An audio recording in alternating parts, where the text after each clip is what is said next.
خلیفہ ثانی حضرت عمر فاروق رضی اللہ تعالی عنہ کے حالات زندگی اور سیرت پر پروگرام سنیے۔ فاروق اعظم، تحریر شمس العلماء علامہ شبلی نعمانی، پروڈیوسر عرفان بھٹی۔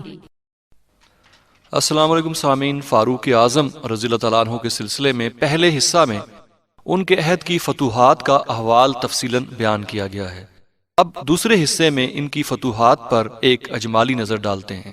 پہلے حصے کے واقعات سے یقیناً ہر مسلمان کے دل پر جوش، ہمت، عزم و استقلال کا قوی اثر پیدا ہوتا ہے، لیکن اب اسلاف کی اس داستان کو فلسفہ تاریخی کی نگاہ سے دیکھتے ہیں۔ لیکن ایک نکتہ سنج مورخ کے دل میں فوراً یہ سوال پیدا ہوں گے کہ چند صحرا نشینوں نے کیوں کر فارس اور روم کا دفتر الٹ دیا؟ کیا یہ تاریخی عالم کا کوئی مستثنا واقعہ ہے؟ آخر اس کے اسباب کیا تھے؟ کیا ان واقعات کو سکندر و چنگیز کی فتوحات سے تشبیہ نہیں دی جا سکتی؟ جو کچھ ہوا اس میں فرمانروائے خلافت کا کتنا حصہ تھا؟ ہم اس موقع پر انہی سوالات کا جواب دینا چاہتے ہیں، لیکن اجمال کے ساتھ پہلے یہ بتا دینا ضروری ہے کہ فتوحات فاروقی کی وسعت اور اس کے حدود اربع کیا تھے۔ حضرت عمر رضی اللہ تعالیٰ عنہ کے مقبوضہ ممالک کا کل رقبہ 22,51,030 میل مربع، یعنی مکہ سے شمال کی جانب 1036، مشرق کی جانب 1078، جنوب کی جانب 483 میل تھا۔ مغرب کی جانب چونکہ صرف جدہ تک حد حکومت تھی، اس لیے وہ قابل ذکر نہیں۔ اس میں شام، مصر، عراق، جزیرہ، خوزستان، عراق، عجم، آرمینیا، آذربائیجان، فارس، کرمان، خراسان اور مکران جس میں بلوچستان کا حصہ آ جاتا ہے شامل تھا۔ ایشیائے کوچک پر جس کو اہل عرب روم کہتے ہیں 22 ہجری میں حملہ ہوا تھا، لیکن وہ فتوحات کی فہرست میں شمار ہونے کے قابل نہیں۔ یہ تمام فتوحات خاص حضرت عمر رضی اللہ تعالیٰ عنہ کی فتوحات ہیں، اور اس کی تمام مدت 10 برس سے کچھ ہی زیادہ ہے۔ اب دیکھتے ہیں کہ فتح کے اسباب یورپین مورخوں کی رائے میں کیا ہے۔ پہلے سوال کا جواب یورپین مورخوں نے یہ دیا ہے کہ اس وقت فارس اور روم دونوں سلطنتیں اوج اقبال سے گر چکی تھیں۔ فارس میں خسرو پرویز کا نظام سلطنت بالکل درہم برہم ہو گیا تھا، کیونکہ کوئی لائق شخص جو حکومت کو سنبھال سکتا ہو موجود نہ تھا۔ دربار کے عمائدین و ارکان میں سازشیں شروع ہو گئی تھیں، اور انہی سازشوں کی بدولت تخت نشینوں میں عدل بدل ہوتا رہتا تھا۔ چنانچہ 3-4 برس کے عرصے میں ہی عنان حکومت 6-7 فرمانرواؤں کے ہاتھ میں آ گئی اور پھر نکل گئی۔ ایک اور وجہ یہ ہوئی کہ نوشیروان سے کچھ پہلے مزوکیہ فرقہ کا بہت زور ہو گیا تھا، جو الحاد اور زندقہ کی طرف مائل تھا۔ نوشیروان نے گو تلوار کے ذریعے سے اس مذہب کو دبا دیا تھا، لیکن بالکل مٹا نہ سکا۔ اسلام کا قدم جب فارس میں پہنچا تو اس فرقے کے لوگوں نے مسلمانوں کو اس حیثیت سے اپنا پشت پناہ سمجھا کہ وہ کسی مذہب و عقائد سے تعرض نہیں کرتے تھے۔ عیسائیوں میں نسٹورین فرقہ، جس کو اور کسی حکومت میں پناہ نہیں ملتی تھی، وہ اسلام کے سائے میں آ کر مخالفوں کے ظلم سے بچ گیا۔ اس طرح مسلمانوں کو 2 بڑے فرقوں کی ہمدردی اور اعانت مفت میں ہاتھ آ گئی۔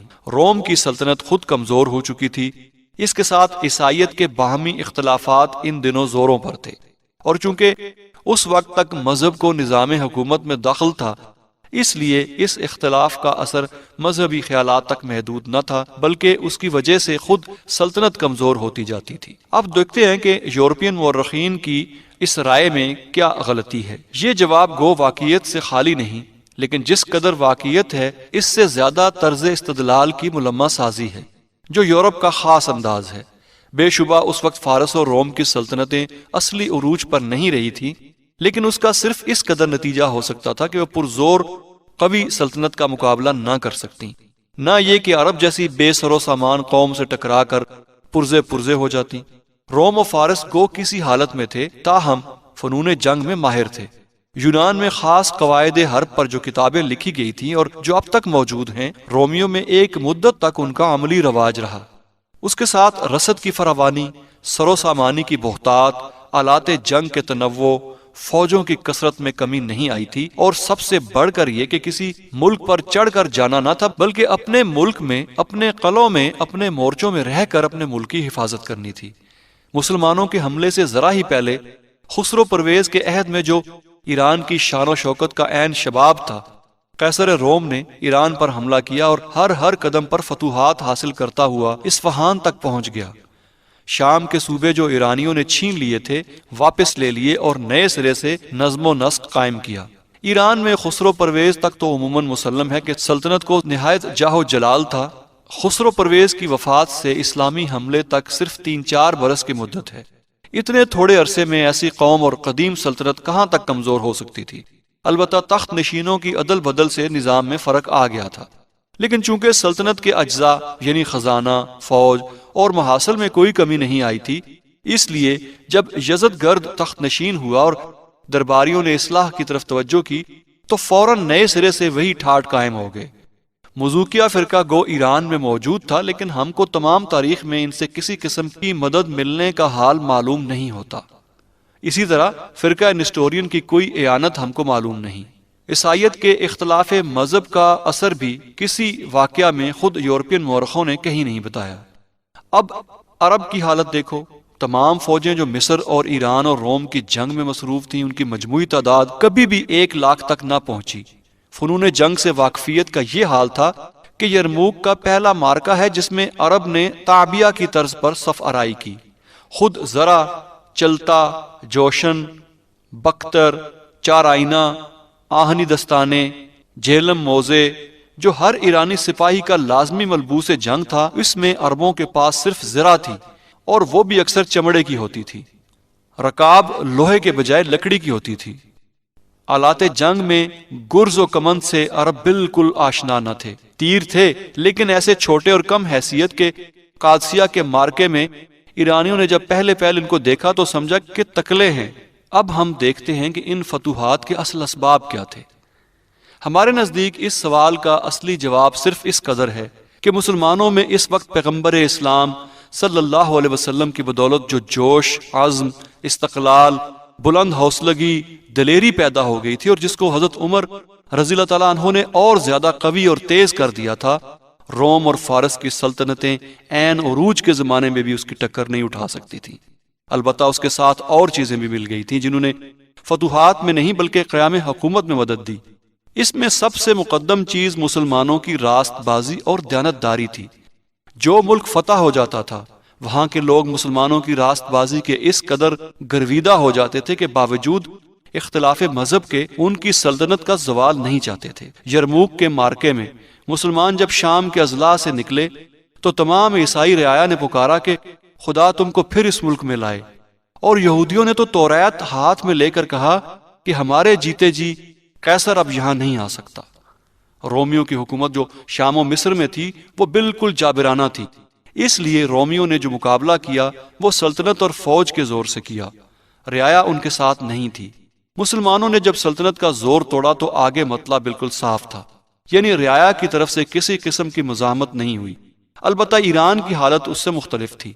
وہاں سلطنت کے نیچے بہت سے بڑے بڑے رئیس تھے جو بڑے بڑے اضلاع اور صوبوں کے مالک تھے۔ وہ سلطنت کے لیے نہیں بلکہ خود اپنی ذاتی حکومت کے لیے لڑتے تھے۔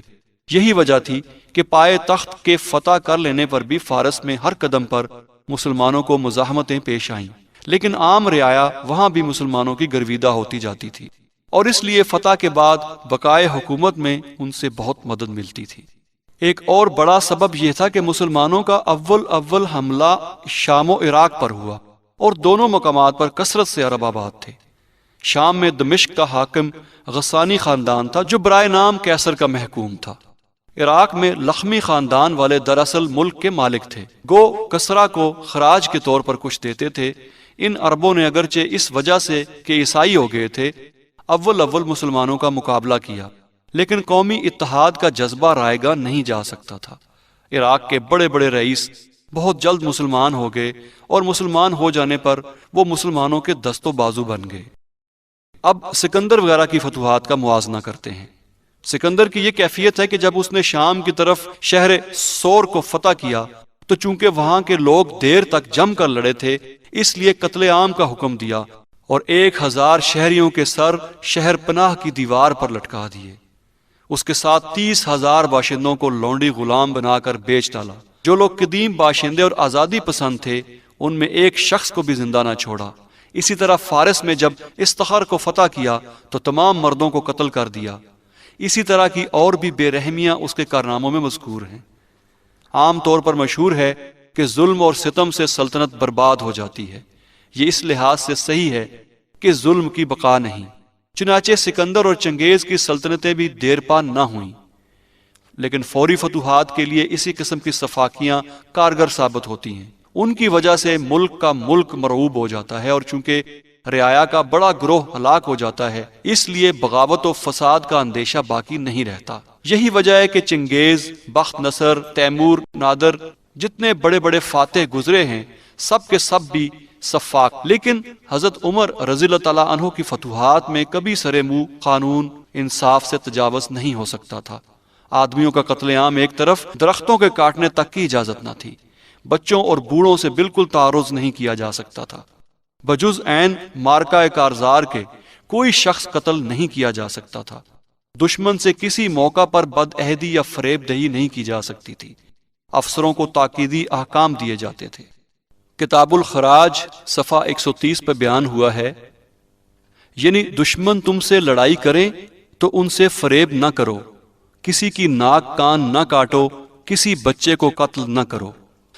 جو لوگ مطیع ہو کر باغی ہو جاتے تھے، ان سے دوبارہ اقرار لے کر درگزر کی جاتی تھی، یہاں تک کہ جب اربسوس والے تین دفعہ متواتر اقرار کر کے پھر گئے تو صرف اس قدر کیا کہ ان کو وہاں سے جلا وطن کر دیا، لیکن ان کے ساتھ ان کی کل جائیداد مقبوضہ کی قیمت ادا کر دی۔ خیبر کے یہودیوں کو سازش اور بغاوت کے جرم میں نکالا تو ان کے مقبوضہ ارضیات کا معاوضہ دے دیا، اور اضلاع کے حکام کو احکام بھیج دیے کہ جدھر سے ان لوگوں کا گزر ہو ان کو ہر طرح کی اعانت دی جائے، اور جب کسی شہر میں قیام پذیر ہوں تو 1 سال تک ان سے جزیہ نہ لیا جائے۔ جو لوگ فتوحات فاروقی کی حیرت انگیزی کا جواب دیتے ہیں کہ دنیا میں اور بھی ایسے فاتح گزرے ہیں، ان کو یہ دکھانا چاہیے کہ اس احتیاط، اس قید، اس پابندی، اس درگزر کے ساتھ دنیا میں کس حکمران نے ایک چپا بھر زمین بھی کبھی فتح کی ہے۔ اس کے علاوہ سکندر اور چنگیز وغیرہ خود ہر موقع اور ہر جنگ میں شریک رہتے تھے اور خود سپہ سالار بن کر فوج کو لڑاتے تھے۔ اس کی وجہ سے علاوہ اس کے کہ فوج کو ایک ماہر سپہ سالار ہاتھ آتا تھا، فوج کے دل قوی رہتے تھے اور ان میں بالطبع اپنے آقا پر فدا ہو جانے کا جوش پیدا ہوتا تھا۔ حضرت عمر رضی اللہ تعالیٰ عنہ تمام مدت خلافت میں ایک دفعہ بھی کسی جنگ میں شریک نہیں ہوئے۔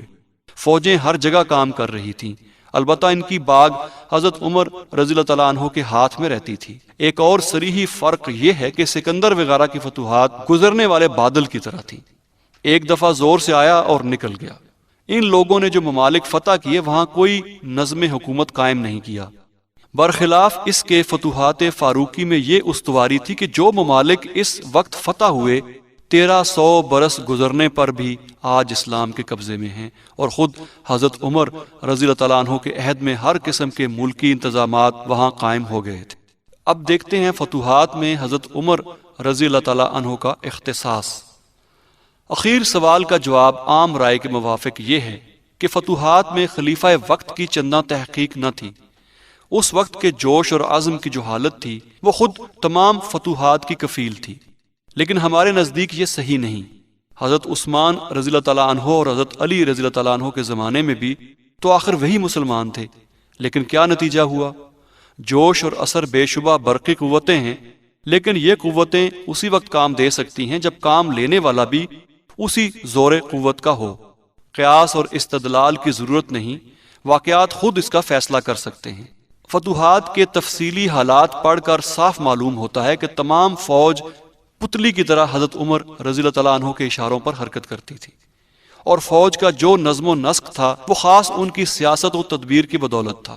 حضرت عمر رضی اللہ تعالیٰ عنہ نے فوج کی ترتیب، فوجی مشقیں، بارکوں کی تعمیر، گھوڑوں کی پرداخت، قلعوں کی حفاظت، جاڑے اور گرمی کے لحاظ سے حملوں کا تعین، فوج کی نقل و حرکت، پرچہ نویسی کا انتظام، افسران فوجی کا انتخاب، قلعہ شکن آلات کا استعمال، یہ اور اس قسم کے امور کے متعلق کیا کیا انتظام خود ایجاد کیے، اور ان کو کس عجیب و غریب زور و قوت کے ساتھ قائم رکھا، تو آپ خود فیصلہ کر لیں گے کہ حضرت عمر رضی اللہ تعالیٰ عنہ کے بغیر یہ کام مطلق انجام نہیں دیا جا سکتا تھا۔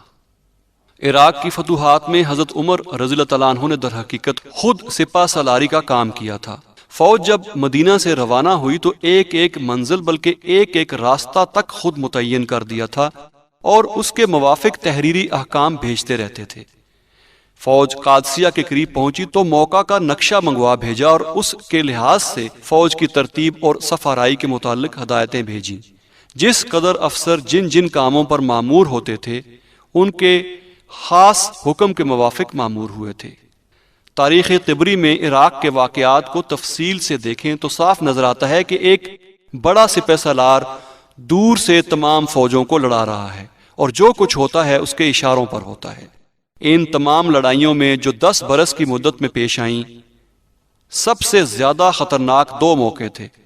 ایک نہاون کا مارکا جب ایرانیوں نے فارس کے صوبہ جات میں ہر جگہ نقیب دوڑا کر تمام ملک میں آگ لگا دی تھی اور لاکھوں فوج مہیا کر کے مسلمانوں کی طرف بڑھے تھے۔ دوسرے جب قیصر روم نے جزیرہ والوں کی اعانت سے دوبارہ حمص پر چڑھائی کی تھی۔ ان دونوں مارکوں میں صرف حضرت عمر رضی اللہ تعالیٰ عنہ کی حسن تدبیر تھی، جس نے ایک طرف ایک اٹھتے ہوئے طوفان کو دبا دیا اور دوسری طرف کوہ گراں کے پرخچے اڑا دیے۔ چنانچہ ہم ان واقعات کی تفصیل پہلے حصے میں بیان کر چکے ہیں۔ ان واقعات کی تفصیل کے بعد یہ دعویٰ صاف ثابت ہو جاتا ہے جب سے دنیا کی تاریخ معلوم ہے آج تک کوئی شخص فاروق اعظم رضی اللہ تعالیٰ عنہ کے برابر فاتح نہیں گزرا جو فتوحات اور عدل دونوں کا جامع ہو۔ علامہ شبلی نعمانی کی معرکۃ الآراء تصنیف الفاروق پر مبنی پروگرام آپ سن رہے تھے۔ فاروق اعظم، ریکارڈنگ انجینئر واجد محمود، آواز تحقیق و پروڈیوسر عرفان بھٹی، پیشکش رفا انسٹیٹیوٹ آف میڈیا سائنسز۔